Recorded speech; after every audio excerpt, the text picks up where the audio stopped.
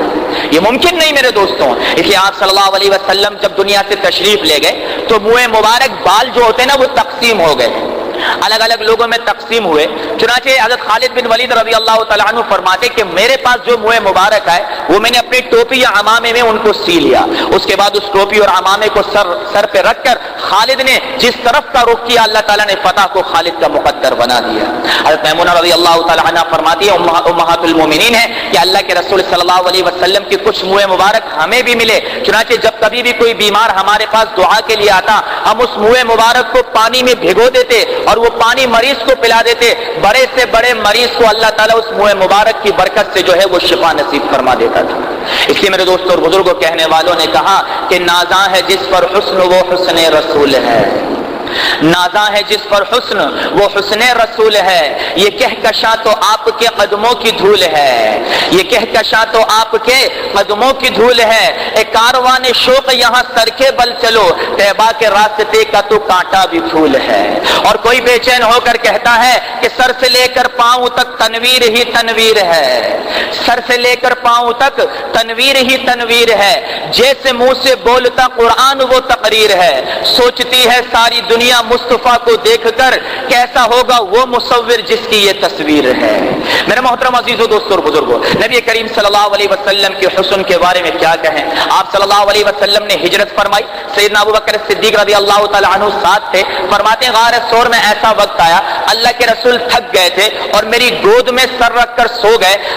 حضرت ابوبکر صدیق رضی اللہ تعالیٰ عنہ فرماتے ہیں کہ آپ صلی اللہ علیہ وسلم کا چہرہ میری گود میں تھا اور میری نظر اللہ کے رسول صلی اللہ علیہ وسلم کے چہرے پر تھی۔ فرماتے ہیں کہ کأنہ ورقۃ مصحف، کہ یقین جانو ایسے لگ رہا تھا کہ جسے اللہ کے رسول کا چہرہ نہیں ابو بکر کسی قرآن کا مطالعہ کر رہا ہے۔ میرے محترم عزیزو دوستو اور بزرگوں، اس نبی کی زندگی کو اپنانے کی دعوت دی جا رہی ہے، اس نبی کی زندگی کو کہ جس کو اپنانے کے بعد بلال جو بے نام تھا ایسا نام والا بنا،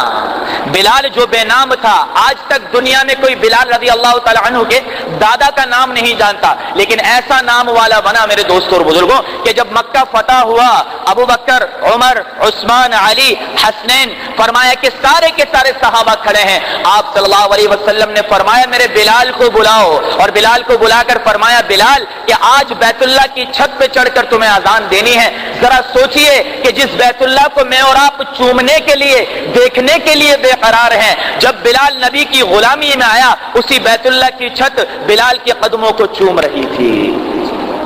یہ مقام دے گا میرے دوستو اللہ تعالیٰ اور اس شخص کو جو محمدی بن جائے گا، جو غلام محمد بن جائے گا۔ آج نام رکھنے سے غلام محمد، غلام مصطفیٰ، غلام مرتضیٰ بات نہیں چلتی، غلامی تو اس بات کا تقاضا کرتی ہے،